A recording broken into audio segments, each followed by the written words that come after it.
Olá pessoal, Shalom, bom dia a todos, César por aqui. Vamos continuar. Capítulo número 5, porque tarda o pleno avivamento, de Leonardo Ravenhill. Dando continuidade. My God. Uau. Vamos lá. Ezequiel 37.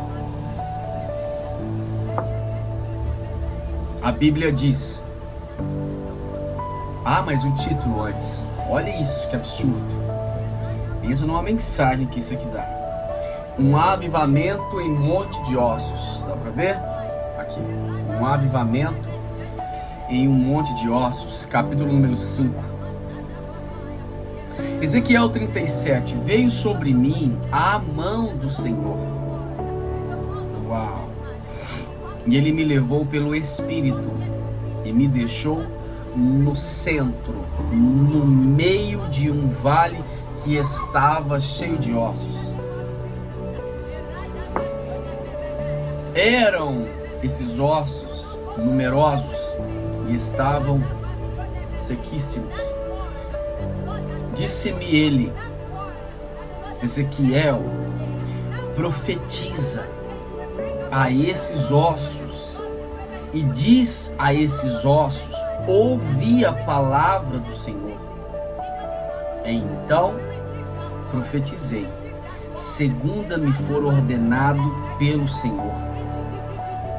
E o Espírito entrou neles e viveram e se colocaram de pé, e esse exército era sobremodo muito numeroso. É sobre isso que vamos falar. Haveria na história humana, fosse na Sagrada Escritura ou na secular, um quadro mais ridículo que esse? É a encarnação da desesperança. Quem pode dizer que já pregou para uma plateia de surdos e mudos? Um pregador lida com possibilidades, mas o profeta com o impossível. Isaías tivera uma visão de uma nação em que ela estava coberta de feridas purulentas. Mas aqui a enfermidade avançara e dera lugar à morte, e a morte à desintegração orgânica. Agora ali estavam um monte de ossos desarticulados. A própria imagem do desespero. Era uma situação que poderia ter uma legenda em letras garrafais, sem solução. Para se realizar o que é impossível, não é necessário ter fé. No entanto, basta uma quantidade insignificante dessa substância que possui a força do átomo para se realizar o impossível. Já que um fragmento do tamanho de um grão de mostarda será suficiente para realizar muito mais do que imaginamos. O que Deus pede dos homens é que façam, não o que são capazes, mas sim o que não são capazes. Pede que unam sua incapacidade à onipotência dele, para que a palavra impossível seja riscada de seu dicionário. Os profetas são homens solitários, grava isso, andam sozinhos, oram sozinhos. O próprio Deus, ao criá-los, os fez diferentes do homem normal, comum, não são fabricados em série. O divino princípio da seleção é inescrutável. Mas que ninguém se desespere, ou se julgue inútil por achar velho demais. Moisés estava com 80 anos quando assumiu a liderança de um povo escravizado e abatido, os filhos de Israel. George Miller viajou a vários países do mundo, mais de uma vez, e pregou a milhões e milhões de pessoas a viva voz com 70 anos. Quanto a Ezequiel, ele não convocou reuniões de comissões, nem enviou cartas missionárias solicitando ofertas e orações. Não levantou fundos para seu ministério e detestava publicidade. Mas a situação com que se defrontava era questão de vida ou morte, e a obra de evangelização também o é. Portanto, será bom que nossos evangelistas abram os olhos para que a satisfação teológica que proporcionam a seus ouvintes não arranque deles apenas uma simples exclamação: que homem inteligente, deixando-os a perecer em trevas. Então Deus ordenou a Ezequiel que dissesse a seu monte de ossos: erga-te e lance-te no mar. Ele o disse e foi o que sucedeu. Ali estava uma maldição. Saberia ele renová-la? Saberia ele revogá-la? Ali havia morte. Seria ele capaz de transmitir vida? Ele não fez nenhuma exposição doutrinária. Caros irmãos, ouçam. O mundo não está querendo mais definições do Evangelho, e sim novas demonstrações do poder de Deus. Onde estão os homens de fé, não os doutrinadores, para operar neste dia de tanta desesperança política e espiritual e de tanto desregramento moral? Não é preciso ter fé para amaldiçoar as trevas, nem citar estatísticas sinistras, evidências de que as barreiras a desmoronaram e que a avalanche de impureza infernal encobriu esta geração. Doutrina? Já temos de sobra, enquanto um mundo enfermo, triste, saturado de sexo, sobrecarregado ao peso do pecado, perece de fome espiritual. E nesta hora sombria, quando o mundo está adormecido em trevas, a igreja dorme em luz. Isso é forte. E é assim que Cristo é ferido na casa dos seus amigos. É uma igreja trôpega. É chamada zombeteiramente de impotente, enquanto anualmente gastamos montanhas de papel e rios de tinta para reimprimir os livros de mortos. O Espírito Santo está aí, vivo, procurando aqueles que queiram humilhar-se e confessar que, apesar de verem, estão cegos, aqueles que estejam dispostos a pagar o preço do quebrantamento e lágrimas, para então buscarem a unção do poder divino, um reconhecimento sincero de sua pobreza de alma. Faz alguns anos, um pastor pregou à porta de sua igreja uma tabuleta com os seguintes dizeres: esta igreja experimentará um avivamento ou morrerá. É esse tipo de desespero que agrada a Deus e deixa o inferno em desalento. Loucura, diz você. É verdade.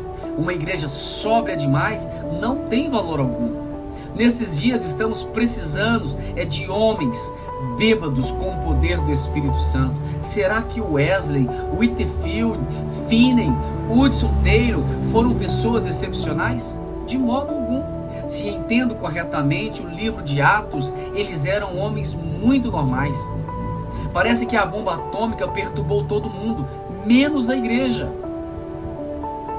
Nós nos entregamos a intermináveis discussões sobre a soberania de Deus, sobre as dispensações, e ignoramos nossa pobreza espiritual. Enquanto isso, o inferno vai se enchendo, com o comunismo dominando o mundo, o modernismo na igreja e a moderação dos grupos fundamentalistas. Será que Deus vai encontrar um homem para se colocar na brecha, como Ezequiel se colocou? Meus irmãos pregadores, hoje em dia, nós gostamos mais de estar acomodados do que sentir as dores de parto. É por isso que ocorrem tão poucos nascimentos. Que Deus nos mande e rápido um profeta, que se encontre em descompasso com essa igreja que se acha desarticulada. Já vai muito adiantada a hora para que surjam novas denominações. Nesse momento, Deus está preparando seus Elias para a última e grande ofensiva mundial contra a impiedade. Seja ela política ou de outro tipo, mesmo com máscara de religiosa.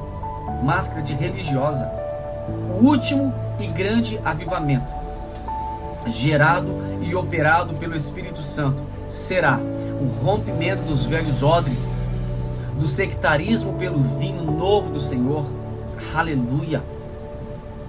Observemos que Ezequiel foi levado pelo Espírito, e como qualquer ser humano, ele deve ter estremecido com o apavorante quadro daquele monte de ossos.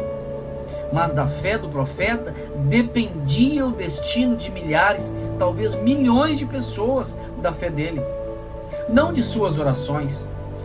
Muitos oram, mas poucos têm fé. Que tremor santo deve ter perpassado sua alma ao ver aquilo.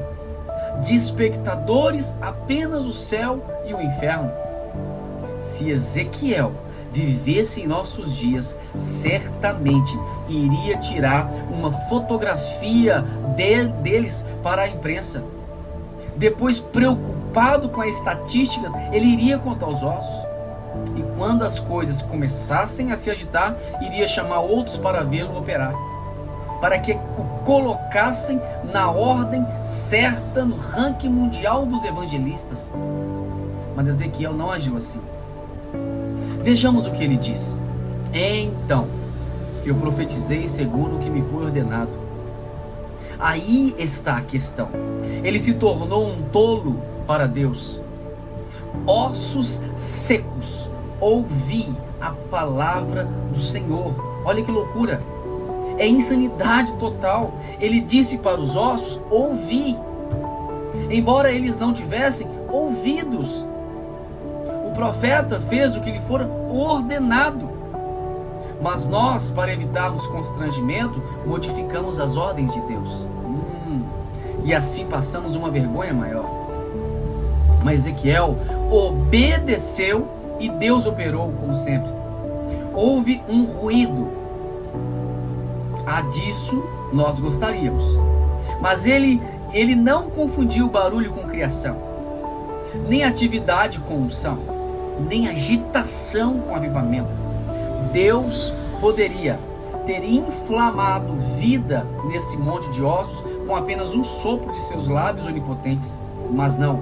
Seria preciso uma série de medidas. Primeiro, ossos que batiam contra ossos se ajuntavam.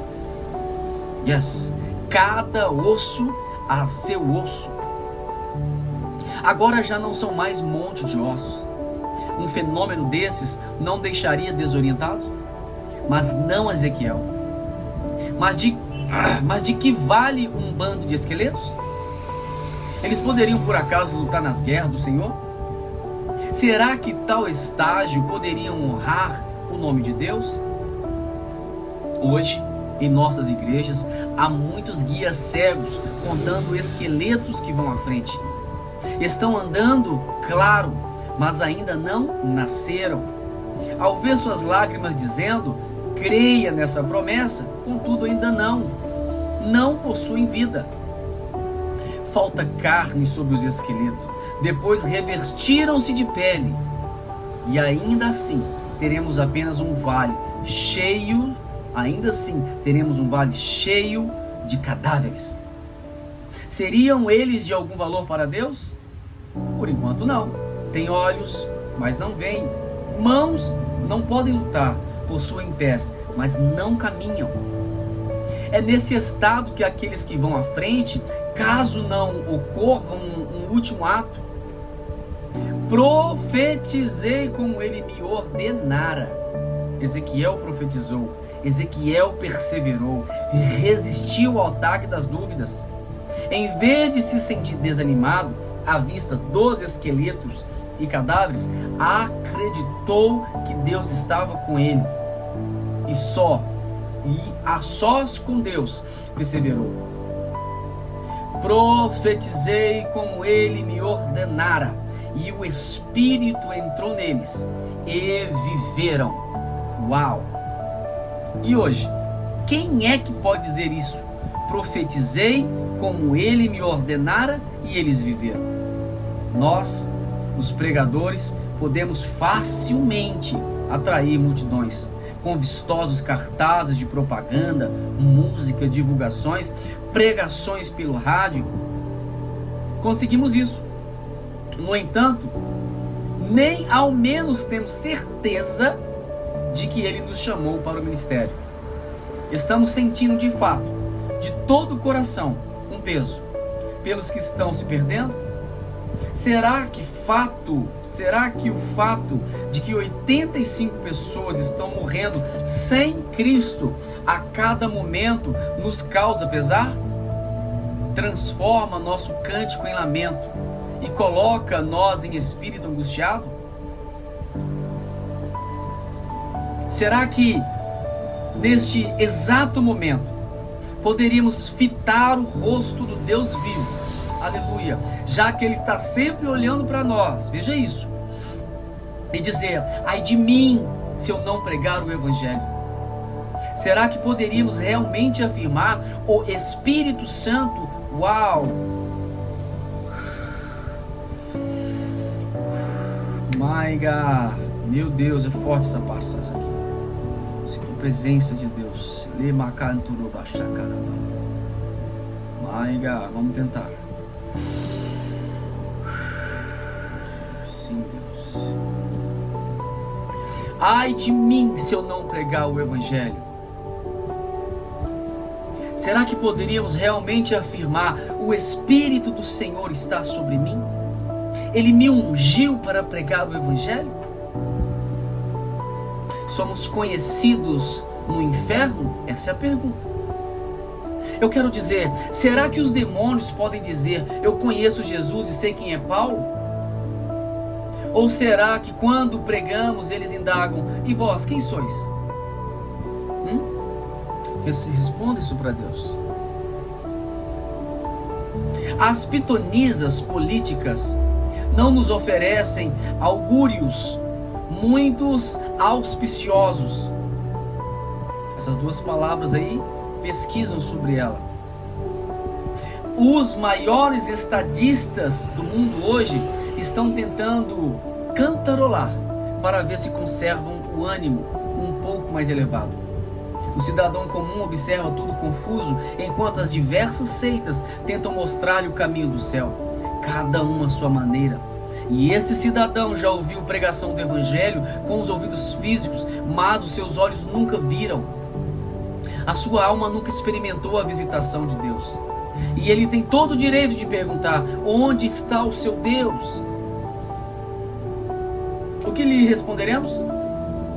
Uma das experiências mais penosas para o ser humano é encarar a verdade de frente.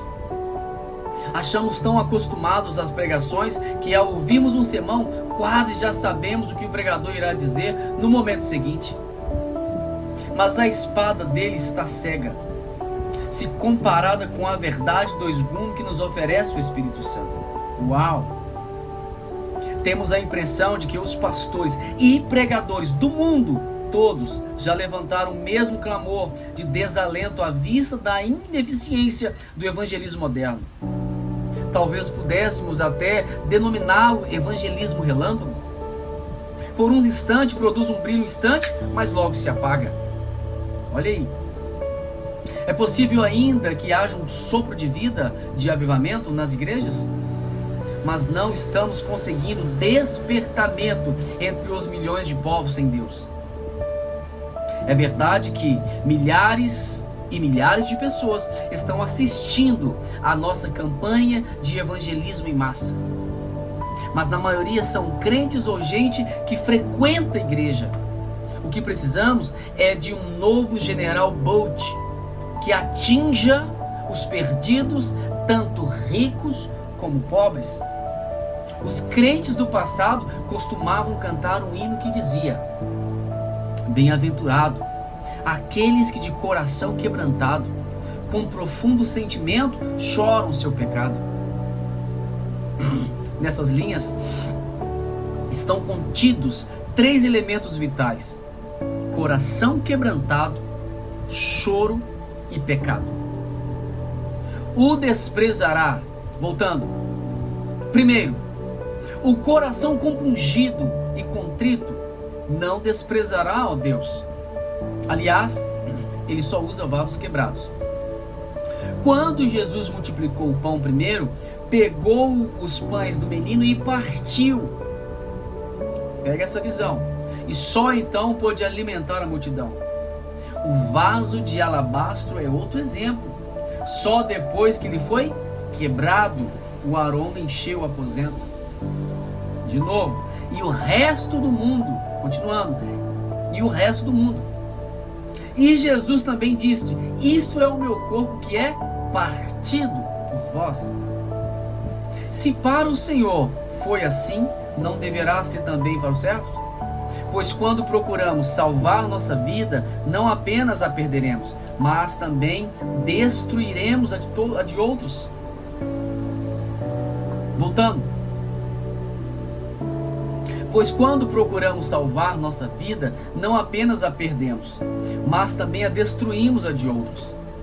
Em seguida, chorar pelo pecado. Jeremias clamou: provera a Deus a minha cabeça se transformasse em águas. E o salmista diz: torrentes de água nascem dos meus olhos. Irmãos, nossos olhos estão secos, porque nosso coração também está. Em nossos dias, é possível ver uma religiosidade despida de compaixão. Que coisa mais estranha.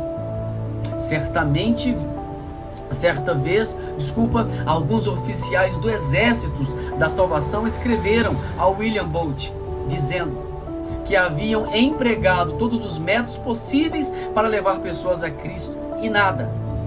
E Booth lhe respondeu sucintamente: experimentem chorar. Foi o que fizeram. Experimentaram um avivamento. As escolas bíblicas e seminários não ensinam seus alunos a chorar. E é claro que nem poderiam. Essa lição só se aprende com o Espírito Santo.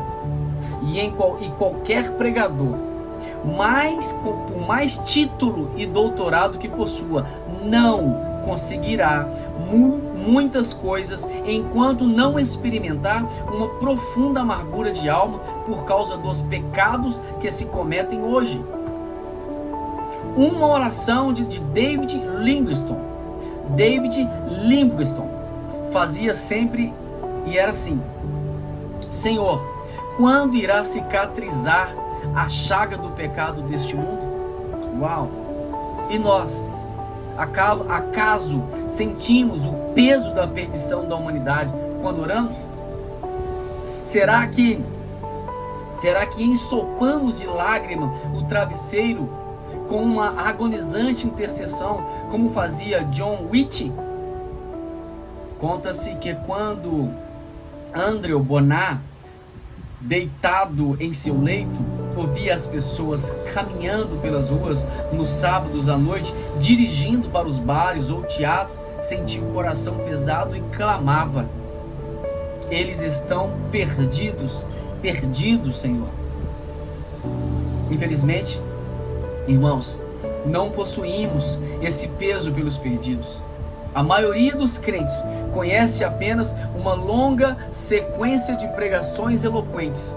Sim, mas sem alma e sem lágrimas, sem ardor espiritual. E é tudo que os pregadores têm para oferecer hoje. E em terceiro lugar, o que dizer do pecado? Diz a Bíblia que os loucos zombam do pecado. E quem zomba do pecado é louco mesmo. Os sábios da igreja apontaram 7 pecados capitais. É claro que sabemos que eles estão muito enganados. Todos os pecados são capitais. Mas esses 7 são o ventre do qual nasceram mais 70 vezes 70 milhões de outros pecados. São as 7 cabeças de um mesmo monstro que está devorando esta geração a um ritmo aterrador.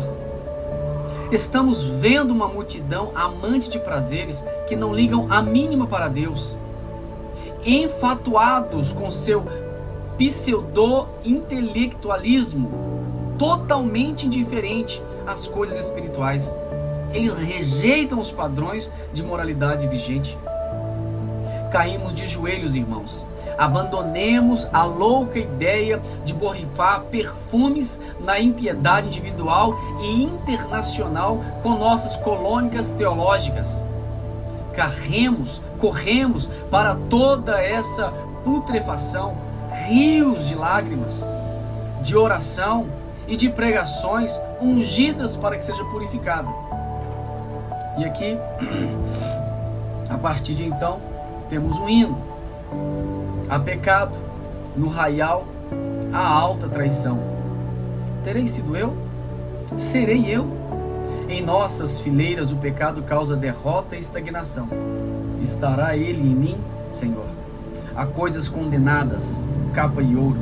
Há pecado entre velhos e jovens. Pecado que leva Deus a retirar sua bênção. Estará ele em mim, Senhor? Estará ele em mim, Senhor? Repete 4 vezes. Estará ele em mim, Senhor? Esse foi então o final do capítulo 5. Temos 4 frases aqui de alguns autores. Finem, a maior necessidade de nossos dias é o poder do alto. F.B. Meyer, se o próprio Cristo só iniciou sua pregação depois de ter sido ungido, nenhum jovem deve pregar enquanto não tiver recebido a unção do Espírito Santo. Receba aí, vaso. Oswaldo Chambers, evitemos ficar discutindo sobre a palavra de Deus, vamos obedecê-la. E por último, uma palavra do Dr. J.H. Joya, assim que paramos de sangrar, deixamos de ser bênção. Deus abençoe sua vida, se prepare, porque o capítulo 6 já está chegando. Fiquem com Deus, pode ler 50. Olá pessoal, bom dia. Porque tarda o pleno avivamento. Vamos dar continuidade hoje, capítulo número 6. Exatamente o título é esse nome, porque tarda o pleno avivamento. Continuando, Arnak definiu o cristianismo como algo muito simples e muito sublime. Viver no tempo e na eternidade sobre o olhar de Deus e com a ajuda dele. Ah, se os crentes pudessem estar cônscios da eternidade. Ah, se pudéssemos viver cada momento sobre o olhar de Deus. Se pudéssemos viver sempre em mente o juízo final e vender tudo o que vendemos, tendo em mente o juízo final.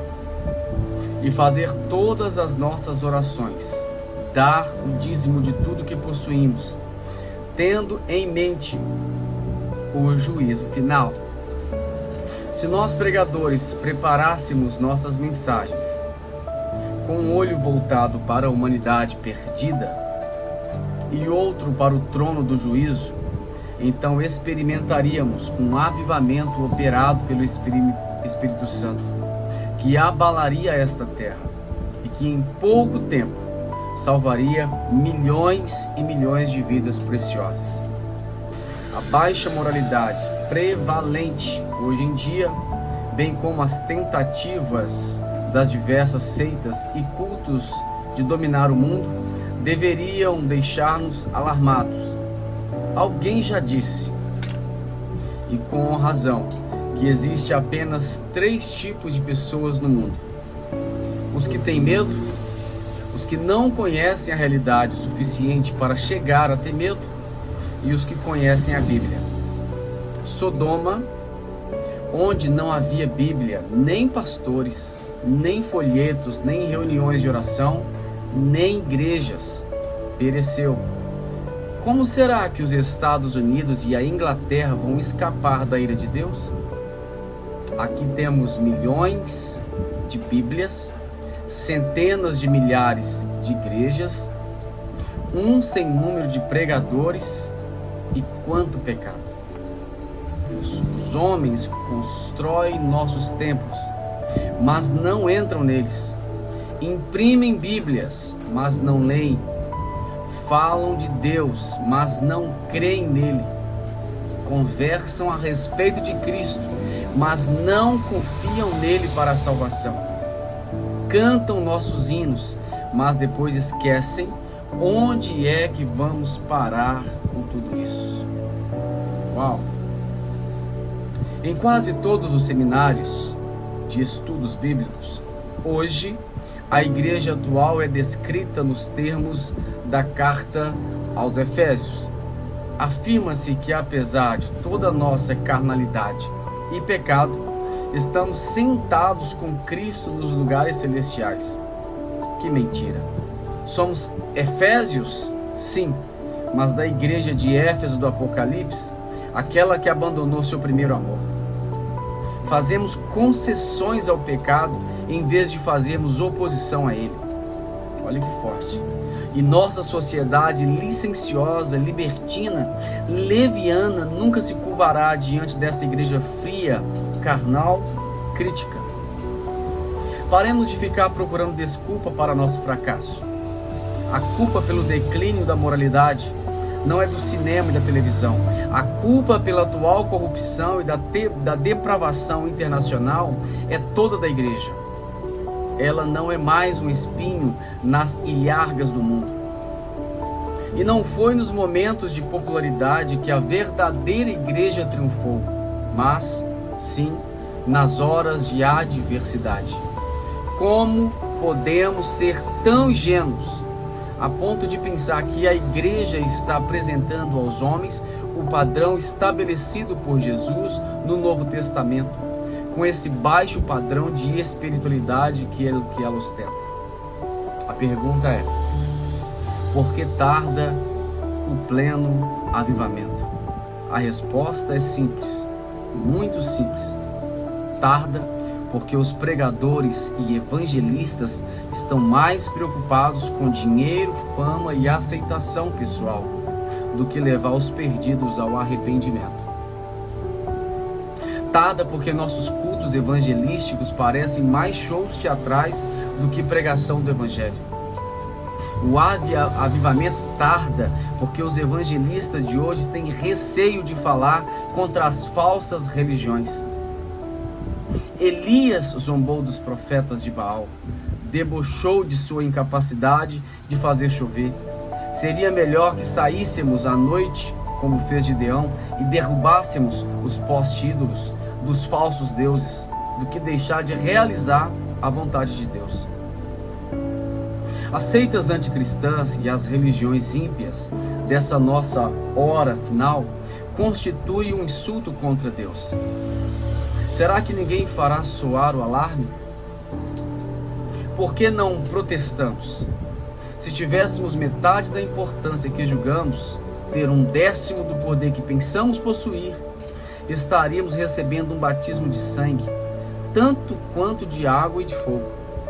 Olha isso. As portas das igrejas da Inglaterra se fecharam para John Wesley, e um dos críticos que disse que ele e seus tolos pregadores leigos, esses grupos de funileiros, garis, carroceiros e limpadores de chaminés, estão saindo por aí a envenenar a mente das pessoas. Fecha aspas. Que linguagem abusiva!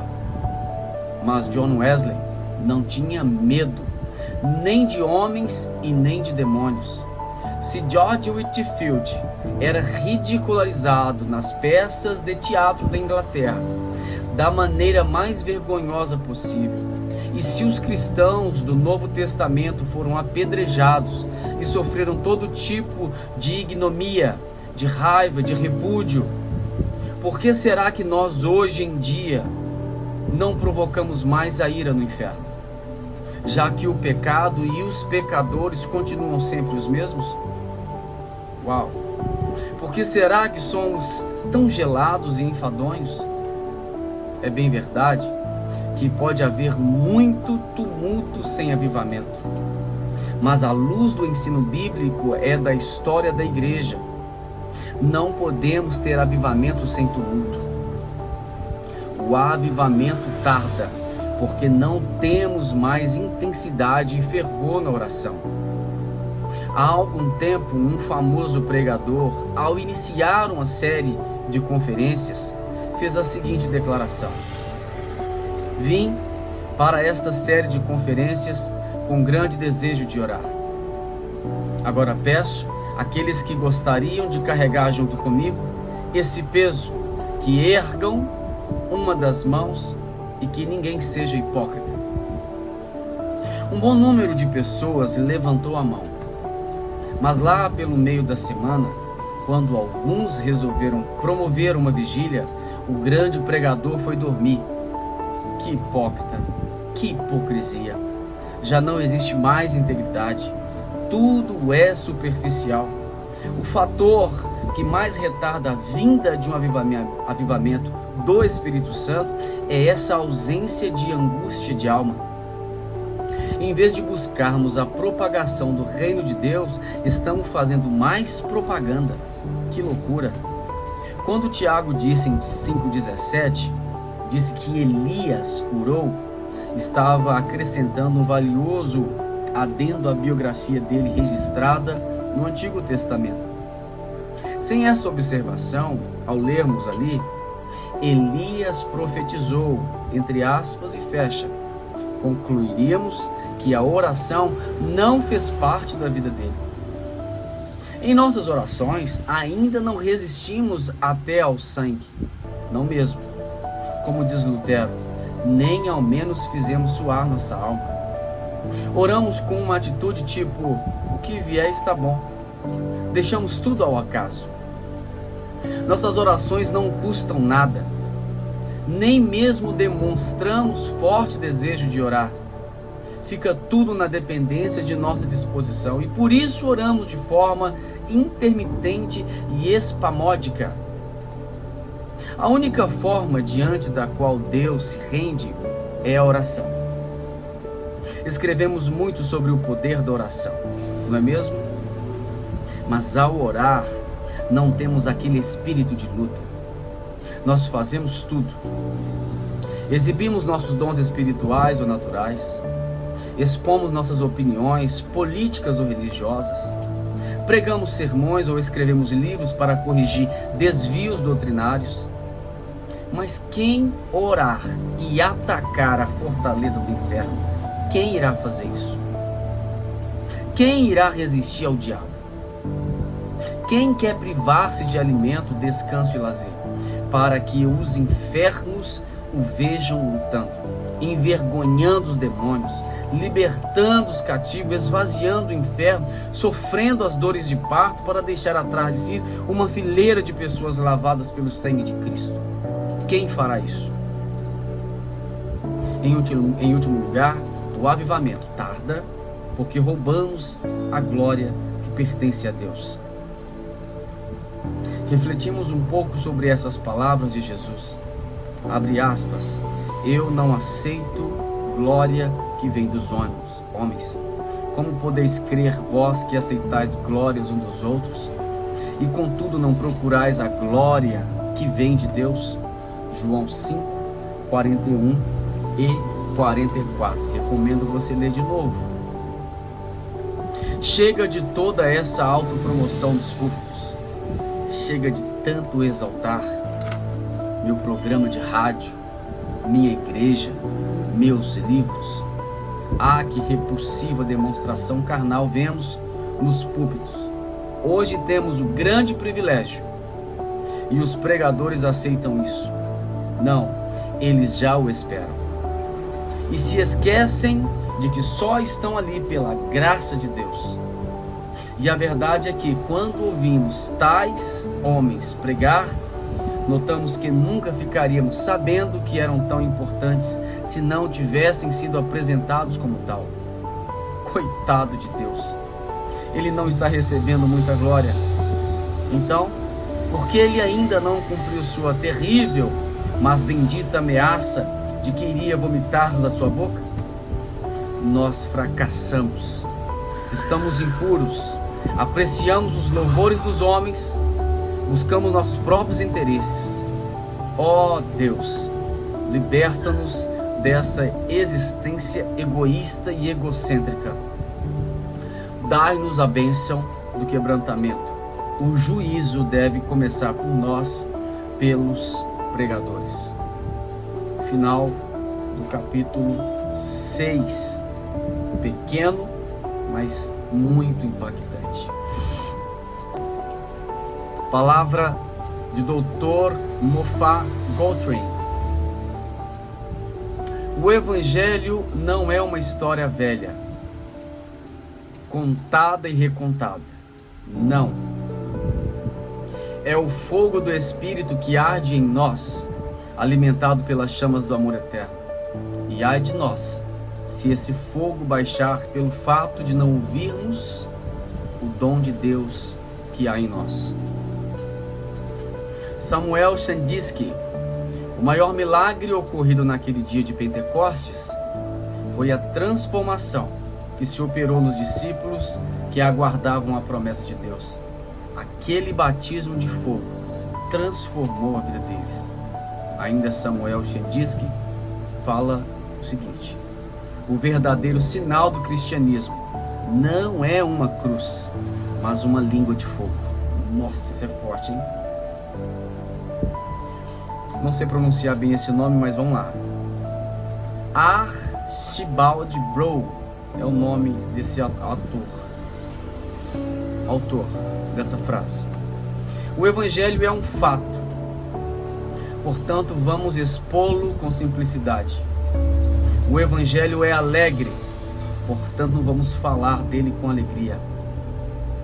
Ele nos foi confiado, portanto vamos expô-lo com fidelidade. E a manifestação de um momento infinito, portanto vamos expô-lo fervorosamente. Fala de um infinito amor, portanto vamos expô-lo com sentimento. É de difícil compreensão para muitos, portanto vamos expô-lo com ilustrações. O Evangelho é a revelação de uma pessoa, portanto vamos pregar Cristo. Uau, uau, uau. Última frase, Dr. Joseph Parker: a verdadeira pregação consiste em suar sangue.